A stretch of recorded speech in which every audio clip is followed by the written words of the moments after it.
is still an issue. You can read the full results of the poll at cspan.org. Acting Chief of Staff Mick Mulvaney announced today that the next G7 summit will be held at one of President Trump's Gulf resorts. During this briefing, Mr. Mulvaney was also asked about the decision to withhold military aid from Ukraine.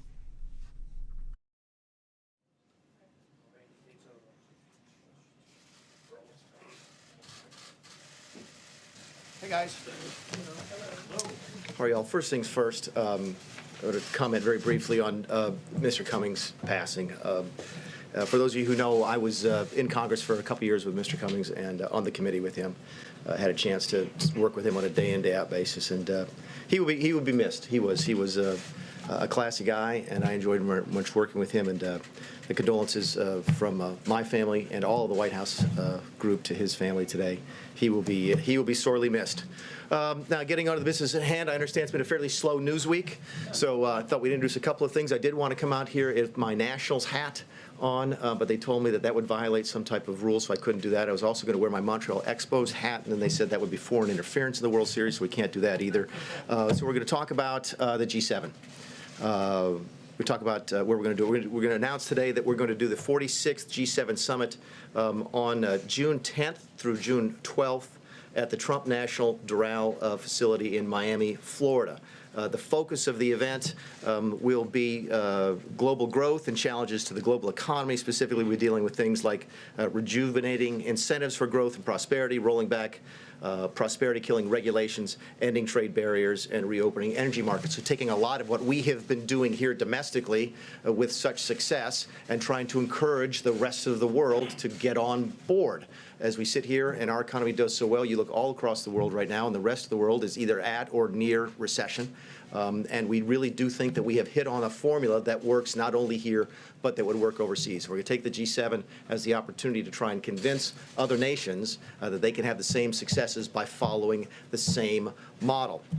Now, let's talk about the site selection process, because I know you folks will have some questions about that. How do we go about doing this?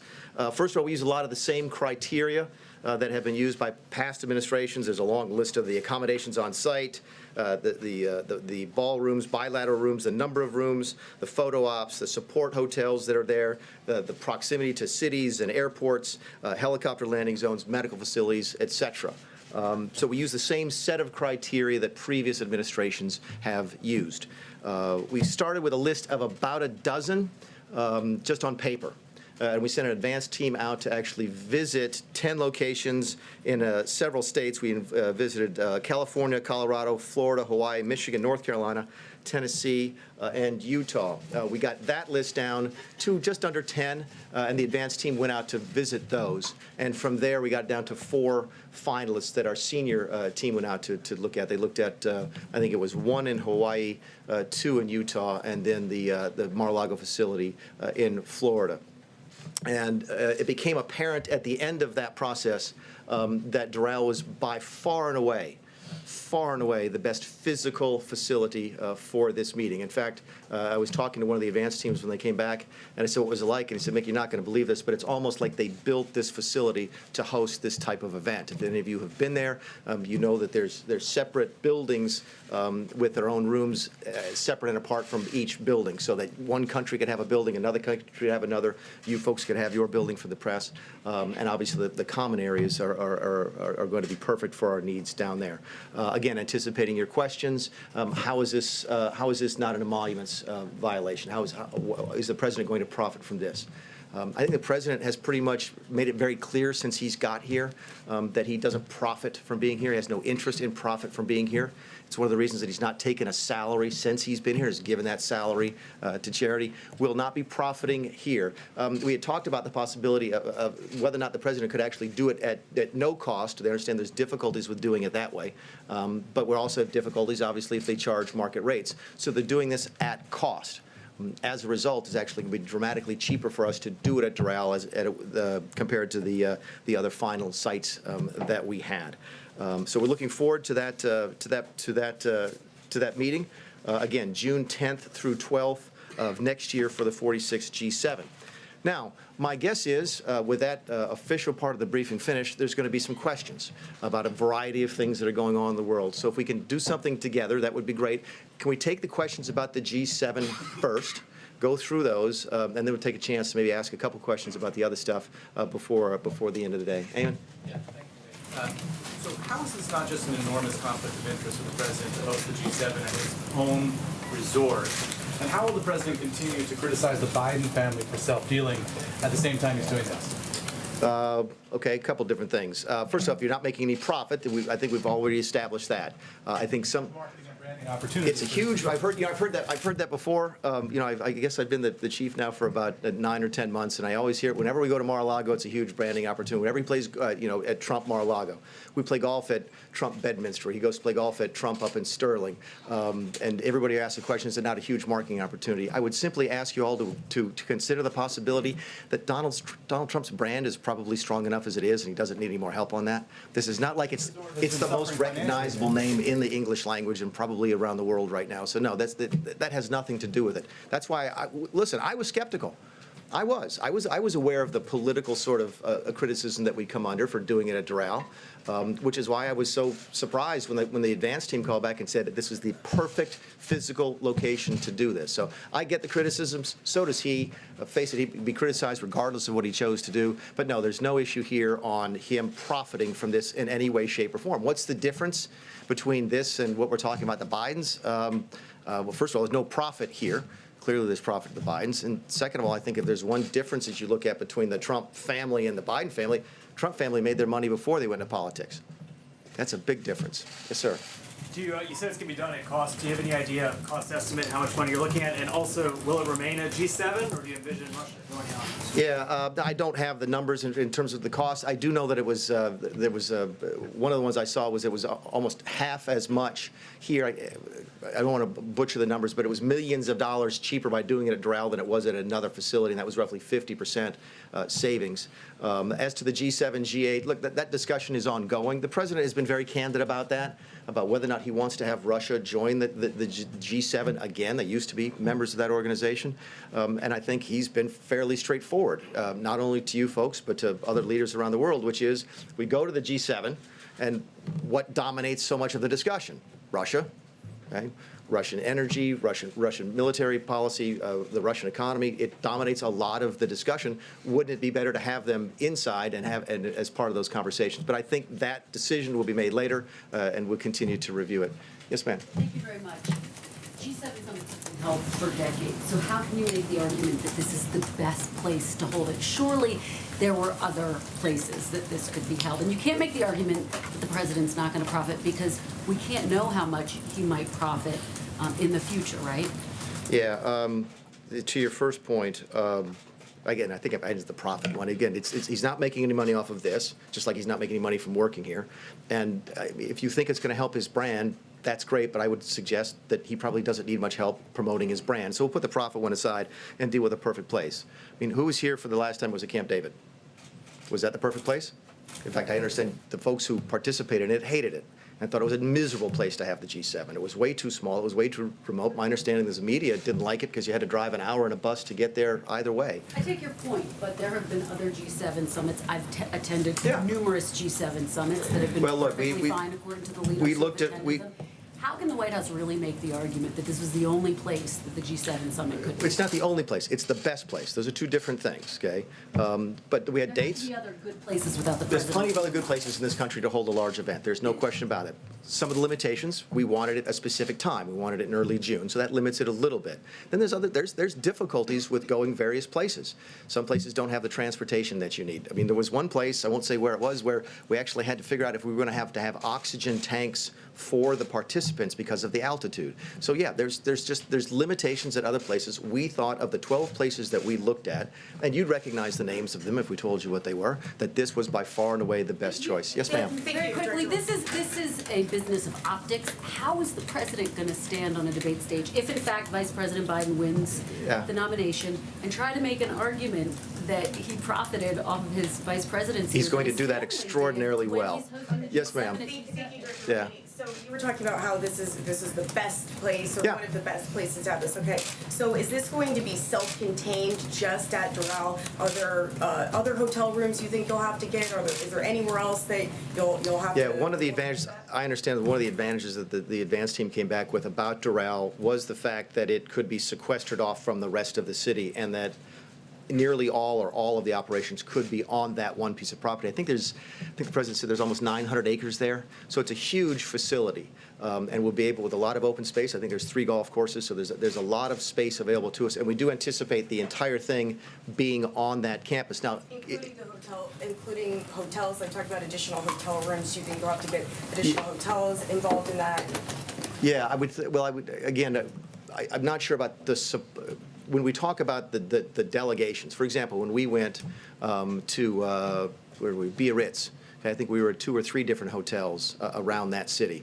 That would not be the case here. The American delegation would stay on campus. The British delegation will stay on campus. The Germans will stay on campus. And you folks will be there. Whether or not there'll be other folks who are using up hotel rooms in the Miami area, I can't speak to that. Question about local authorities. What local authorities have you been in contact with about this? Yeah, I haven't asked that question, but we do that as part of the advance team. We'll do that with each of the groups that we work with, but I'm not familiar with those. Yes, ma'am. Yeah, a video shown last weekend at that resort, actually a doctored video showed the president killing members of the news media and his political opponents. Why do you think he hasn't spoken directly about the sentiment behind that video? Have you asked him? I'm sure. I mean, you guys but we put out a statement. You had a chance to ask him that question yesterday, and you asked him something else, which is fine. But hold on a sec. Hold on a sec. Your question was why he hasn't asked it. We did as a White House. We listened to that. We didn't like that. I think we condemn that. That's not. He's the president. He has Do you? 65 We million didn't. followers. We did not. Did you think that we would? I mean, that doesn't sound like a very strong Oh, condemnation. come on, John. I mean, it was awful. I mean, I remember seeing the movie. No, that has no place here. I think we've condemned that. I don't know if he's seen it or not. I have. Yes, sir. Will the president come before the cameras and say the same, Mr. Appreciate Mulvaney? I Will the president come before the cameras and say the same? understand that you're trying to put it in a place that you think is the best. Yeah. And maybe save the taxpayers some money, which is important for all of us. But sometimes because of the appearance of impropriety, Yeah. you don't make that call. Can you at least understand and acknowledge that just the appearance of impropriety makes this wince-inducing, and maybe this is something that you want to reconsider? How did that conversation go in the room? The president knows that.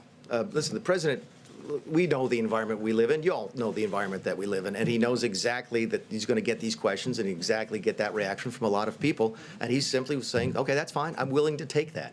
The same way he takes it when he goes to Trump Mar-a-Lago, the same place when he goes to play Trump Bedminster. He got over that a long time ago. We absolutely believe this is the best place to have it. We're going to have it there, and there's going to be folks who will never get over the fact that it's a Trump property. We get that, but we're still going to go there. Yes, ma'am. Thank you, Mr. Mulvaney. Aside from what your advance team did to look for the perfect place, what role did the president play in selecting Doral, including getting it on the initial list of 10 or 12 places in the first place? Yeah, I think that's a fair question. We sat around one night, we were back in the dining room, and I'm going over it with a couple of our advance team. We had the list, and he goes, what about Doral? And I was like, that's not the craziest idea. It makes perfect sense.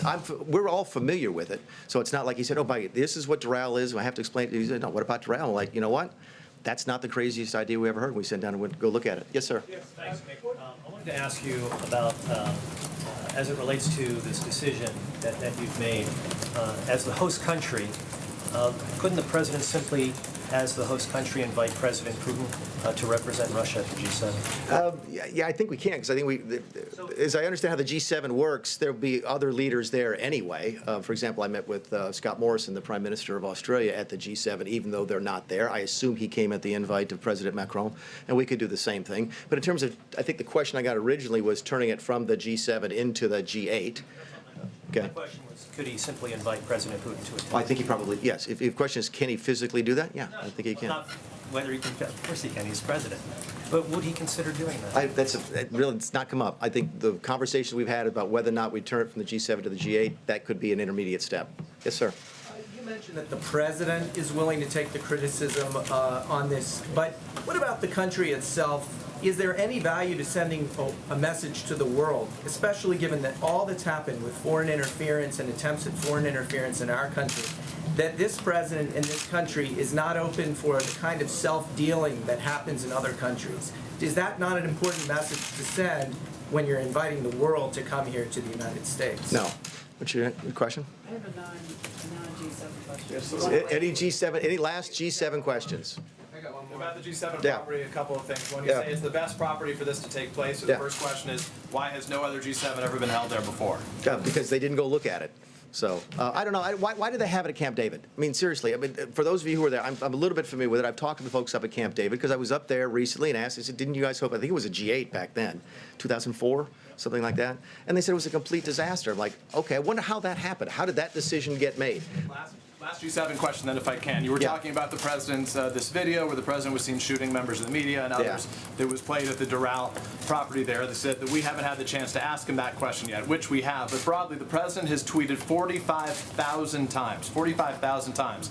How come the president hasn't used that Twitter account to more than 60 million followers to condemn it? You're his chief of staff. Yeah, the White House put out a statement about it. I mean, that's... Because he's tweeted 45,000 times. The next time you ask him, you guys, again, it's not like the man hides from you folks. Okay, I think he's done almost 100 face-to-face interviews with you. Okay. Anybody else on G7? Is there any precedent in your studying of the G7 of a G7 summit being held at a property owned by the president or a president? And my second question is, as you're looking at the content of what you want to do next year, it's probably going to be hot in Florida in June. Will climate change be one of the issues that you discussed? The first question is, no, I don't know if another president has ever done it. I don't know if another president has owned a property that was even considered for G7, so no, we haven't. I don't know the answer to that question. Climate change will not be on the agenda. Yes, sir. Thank you. President Trump has called for the exposure of the whistleblower on Ukraine. Are we done on G7 then? Is that the collective? Is that the collective will?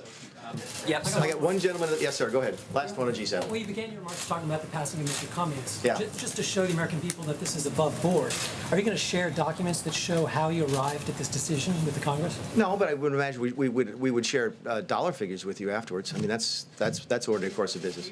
That shows the merits. By the way, you're going to get this answer a lot.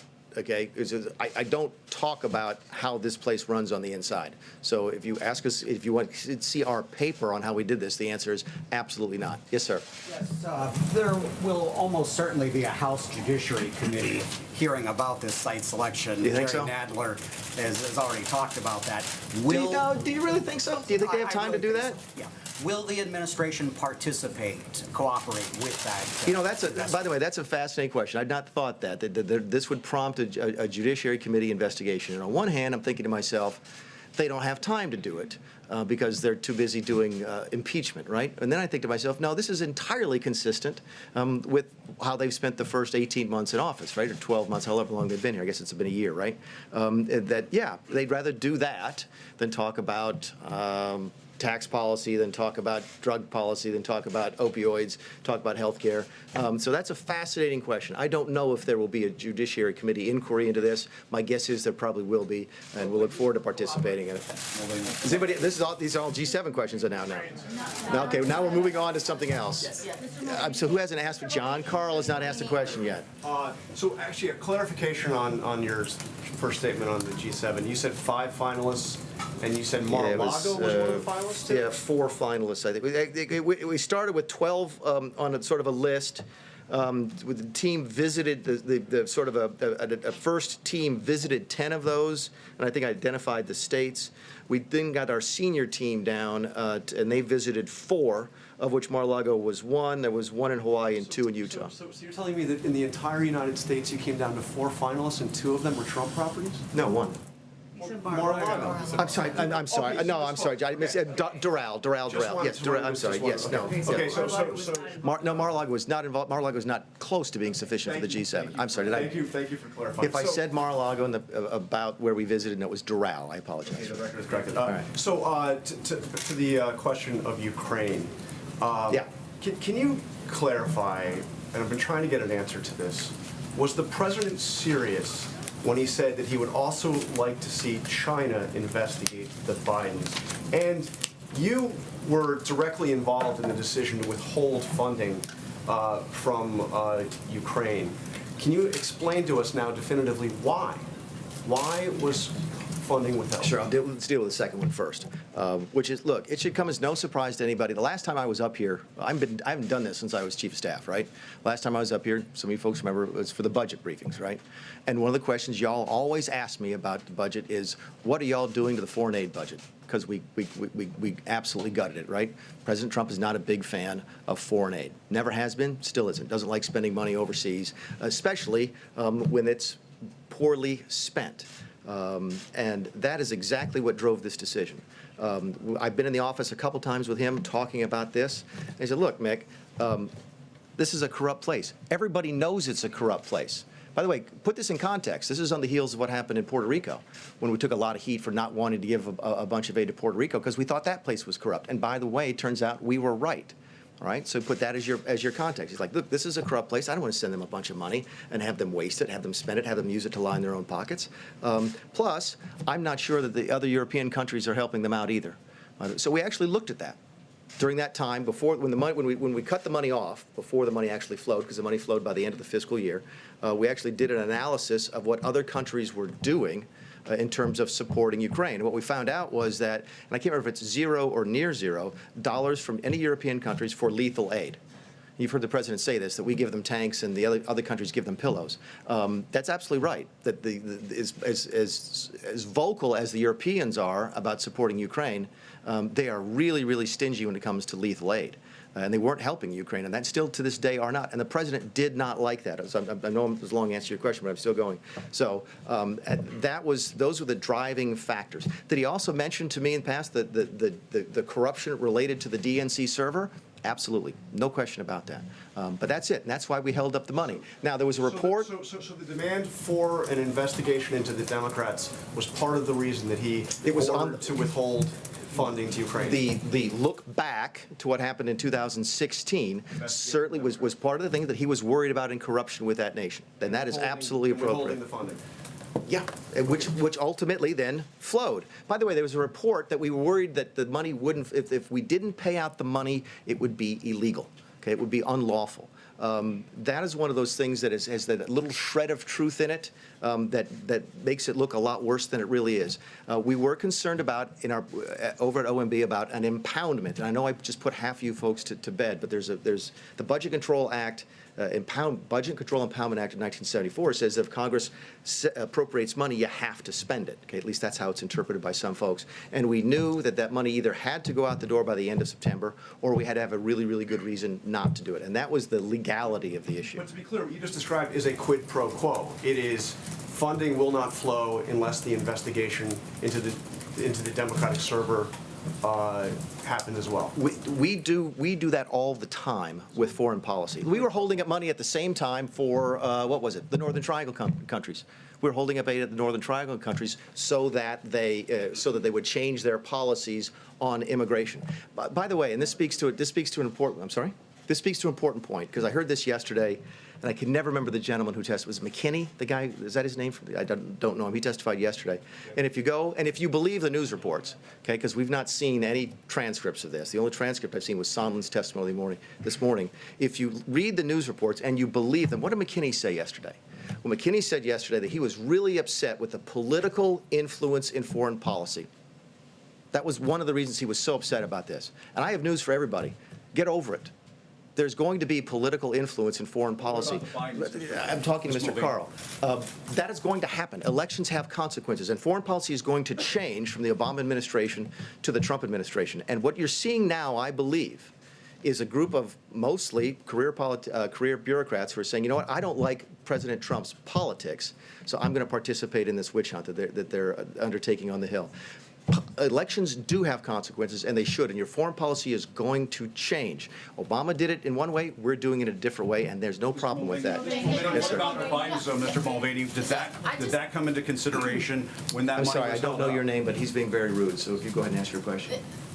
Just to clarify and just to follow up on that question, so when you're saying that politics is going to be involved, the question here is not just about political decisions about how you want to run the government. This is about investigating political opponents. Are you saying the DNC server that it's okay for the U.S. government to hold up aid and require a foreign government to investigate political opponents of the president. No, you're talking about looking forward to the next election. We're talking. Even the DNC is still involved in this next election. Is that not correct? So wait a second. So there's. Hold on a second. No, let me ask you. Investigate the DNC. So right? Let's look at this. Is the DNC political? There's an ongoing investigation by our Department of Justice into the 2016 election. I can't remember the person's name. Durham. Okay, that's an ongoing investigation, right? So you're saying that President of the United States, the chief law enforcement person, cannot ask somebody to cooperate with an ongoing public investigation into wrongdoing? That's just bizarre to me that you would think that you can't do that. And so you would say that it's fine to ask about the DNC, but not about Biden. So Biden is running for the Democratic nomination, right? That's for 2020. That's a hypothetical because that did not happen here. No, but I would ask you. No. On the call, the president did ask about investigating the Bidens. Are you saying that the money that was held up that had nothing to do with Biden? No, the money held up had absolutely nothing to do with Biden. There's no question, and that was the point I made to you. And you're drawing a distinction. You're saying that it would be wrong. Three factors. Again, I was involved with the process by which the money was held up temporarily. Okay, 3 issues for that: the corruption in the country, whether or not other countries were participating in the support of the Ukraine, and whether or not they were cooperating in an ongoing investigation with our Department of Justice. That's completely legitimate. Yes, sir. Thank you. Regarding the secretary over at the State Department, the Deputy Assistant Secretary for European and Eurasian Affairs, George Kent, reportedly testified that you asked him to step down from any issues regarding Ukraine. Is that true? Do you? Who said that? It was George Kent. I'm sorry, I don't know who that is. Is that somebody who testified this week? Yes.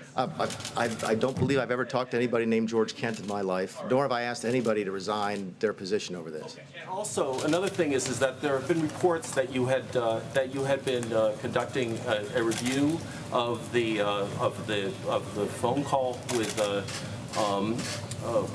Vladimir Zelensky, the Ukrainian president, and the question is, what are you doing? Is that true? Do you acknowledge that you've been conducting that review, or was the call just perfect, as the president has said? Again, no one here had any difficulty with the call. We do think the call is perfect. We don't think there's any difficulty with the call at all. I've read it several times. By the way, it was not on the call. Someone in my office was on the call. No one raised any difficulty with me on the call at all. I understand that, in fact, no one on the call in here thought there was any difficulty with it. Let's get to your point about what we're doing inside. So was this an attempt to actually uncover the whistleblower? No. Here's what it is. It's like, look, if you're having the House do what they're going to do, doesn't it simply make sense for us to sort of try and find out what happened? This is one of the questions I don't understand from you folks that we get all the time, which is some of you have criticized us for having a war room. Okay, which we don't, by the way. You don't have a war room when you haven't done anything wrong. Clinton certainly had a war room. I think Nixon did, but they actually did something wrong. We didn't. So we don't have a war room. But at the same time, then when we say that, you say, well, you're not taking it seriously. Yeah, we are. I mean, we do. It's part of what we do. Look, when you work for the Trump administration, you're used to this kind of attention, right? We know how to do this, and we do this, and we're preparing for it. Yes, we're having lawyers look at it. Yes, we're having our PR people looking at it. If we weren't doing that, we would be committing malpractice. But I don't think there's anything extraordinary that we're doing. We've been dealing with oversight from the Democrats since they took office. In fact, it's all we've been dealing with the Democrats since they took office, because we certainly haven't been doing much legislating since they've been here. Yes, ma'am. I'm trying to get folks who haven't asked a question yet. Chief, in light of the depositions that we've heard, do you believe that Rudy Giuliani's role as an outside advisor to the president is problematic? No, that's the president's call. I mean, actually, Steve Scalise got to ask a similar question today on television. I thought his answer was great, which is, look, you may not like the fact. In fact, I understand from reading his opening testimony that Gordon Sondland didn't like the fact that Giuliani was involved and said that in his testimony. Okay, that's great. You may not like the fact that Giuliani was involved. That's great, that's fine.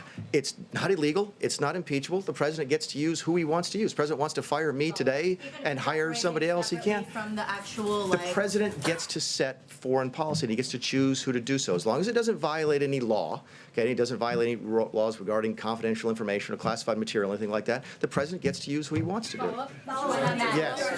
Yes. Did the president direct you or anyone else to work with Rudy Giuliani on Ukraine? When was it? There was the May meeting, and I think this has been widely reported. In fact, I think Sondland mentioned it in his testimony, and I'm pretty sure that Rick Perry mentioned it in his interview yesterday with the Wall Street Journal, that in the May meeting in the Oval Office that I was in, I think Senator Johnson was there as well as Mr. Volker was there. The president asked Rick Perry to work with Mr. Giuliani. And did you think that was appropriate when you were asked as well? I wasn't asked. You were not asked. No. That was my question. Were you or anyone else asked? Yeah, and I think the answer to your question is that the president told Rick Perry, who I think was sort of, he was, the issue, one of the reasons they were in there, obviously, talking about energy, that we were very interested in trying to get Ukraine as an energy partner. That's why Mr. Perry, Secretary Perry, was so heavily involved. And that's when the president said to Mr. Perry, yeah, go ahead and talk to Rudy. Yes, you haven't asked a question yet. Yes. Well, hold it. Shadow foreign policy. Look, that's a term you're using. That's a pejorative. What is a shadow foreign policy? The president asked. Outside the normal channel. Who else is in the room? Rudy Giuliani, who's in the room when the president's having this conversation? Okay, it's Gordon Sondland, our ambassador to the EU, Kurt Volker, who is our special designated envoy to the Ukraine. I sat next to Mike Pompeo yesterday at the meeting with the congressional leaders, and I said, "Look, I understand I coordinated a coup against you by putting Sondland and Volker in charge of Ukraine policy." And he leans back to me and goes, "They both work for me." There's not a shadow policy here. The president is entitled to have whoever he wants to work. I'm 100% comfortable with that. Yes, sir. Oh, I'm sorry. I did. Yes, I'm sorry. No Yes. problem. First, to follow on that question, can you describe the role that you played in pressuring Ukraine to investigate the Bidens? And secondly, can you walk us through the meeting that President Trump was dangling over Volodymyr Zelensky to happen right here at the White House? What were the preconditions of that meeting, and was investigating Burisma one of them? The first answer to your question is none. I didn't have any. What was your question? What did I do to Ukraine or something? Nothing. Did you do anything to pressure Ukraine to investigate the Bidens? No. So what's the second question? The second question is about the meeting that was supposed to happen here at the White House between the two presidents. Yeah. Can you walk us through the discussions for that meeting? What was on the table for a precondition, and was the investigation of Burisma ever brought up as a condition to meet with President Trump? No, not to me, and not to anybody I know of. I was never in a conversation that had the word Burisma in it. But as to investigating the Bidens, then. Okay, or the Bidens. That never happened with me in there. But to the larger point about the meeting, I think one of the things that y'all have missed is the president didn't want to take the meeting. The president didn't want to have a phone call. That was Mr. Rick Perry was pushing for that. He said, "I'll see you here at the White House," didn't he? At the end, yes, but I think that was a courtesy that he was extending at the time, and he's not been here yet. But so he was never realistically entertaining a meeting with President Zelensky? I mean, we get asked by foreign leaders all of the time to either come visit their country or to have them come visit here. And we try to be courteous and say yes, and some of them we're able to accommodate, and some of them we are not. But I do not remember, I'm going to ask her a question, that I don't remember a serious conversation about setting up an actual meeting. There were no dates discussed. There was not. I saw that as one of the typical pleasantries that we have, and I don't think it was dangling a meeting or anything like that. Yes, sir. Is the president still planning to welcome President Erdogan at the White House on November 13th? Yeah, I think that depends on how the next couple of days go. It's still on the schedule, and I understand that Vice President Pence's meeting is going much longer than it's expected today. I hope it's not going. I hope they're not having a press conference right now. But I think that's one of those wait and see things. The president's been very clear about what he wants to see out of President Erdogan. He wants a ceasefire now. He wants prisoners protected. He I think, go down the long list of the things the president has mentioned to President Erdogan. And if we're able to get that, then I think that meeting can go forward. If not, then I think the president will review that possibility. Yes, ma'am. Gordon Sondland, sir. You just said. Did you want to be here? You just said you were involved in the process in which, you know, the money being held up temporarily. You named 3 issues for that: the corruption in the country, whether or not the country they were assisting with an ongoing investigation of corruption. How is that not an establishment of an exchange, of a quid pro quo? You just seem to. It's quid pro quo. Those are the terms. Those are the terms that you use. I mean, go look at what Gordon Sondland said today in his testimony. Was that I think. In his opening statement, he said something along the lines of they were trying to get the deliverable, and the deliverable was a statement by the Ukraine about how they were going to deal with corruption. Okay, go read his testimony if you haven't already. And what he says is, and he's right, that's absolutely ordinary course of business. This is what you do when you have someone come to the White House, when you either arrange a visit for the president, you have a phone call with the president. A lot of times we use that as the opportunity to get them to make a statement of their policy or to announce something that they're going to do. It's one of the reasons we can then you can sort of announce that at the on the phone call or at the meeting. This is the ordinary course of foreign policy. Yes, I'm sorry. Mr. Mulvaney, is it appropriate for any president or this president to pressure a foreign country to investigate a political opponent? You know, every time I get that question, that's one of those things about it is, but so is when did you stop beating your wife? It assumes that the president has done that. We haven't done that. I said Mr. Trump or any president. I'm going to talk about what this president did. Yes, ma'am. The president's personal attorney, Rudy Giuliani, said he sees his work as the president's personal attorney as intertwined with the president's national agenda when it comes to Ukraine. Do you see those issues as intertwined? Is his political interest as a president, as a political candidate, is that intertwined with the national interests? Yeah, I don't know how to answer that question except that, I mean, Mr. Giuliani is his personal lawyer, and the president wants to use him. For a personal attorney to be working in Ukraine on issues that are supposed to be national issues. Mr. Giuliani says there's an attorney-client privilege issue because he was working in the president's interest. Is that appropriate for his personal attorney to be working in his interest? I don't know of anything inappropriate about that. Yes, sir. Mr. Mulvaney. Oh, yeah, I'm sorry. The lady in the back is very nice. Yes, ma'am. Thank you, Mr. Mulvaney. You said that the U.S. foreign policy will change, not like in previous administrations. How does the president respond about North Korea's break off talks with the U.S. recently?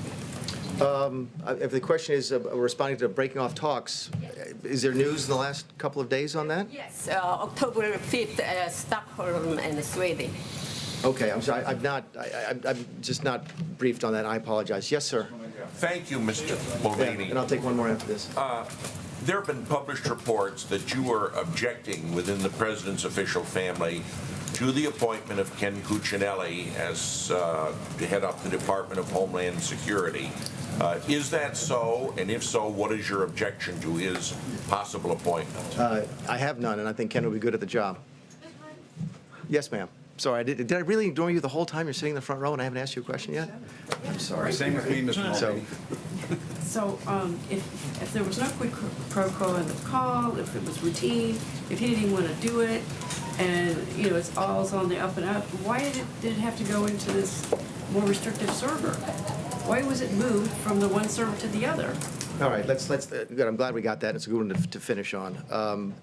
I'm not going to answer your question the way you want me to, but I'm going to answer your question, so give me just a second. I am not going to sit here and talk about how we handle classified information in this building, okay?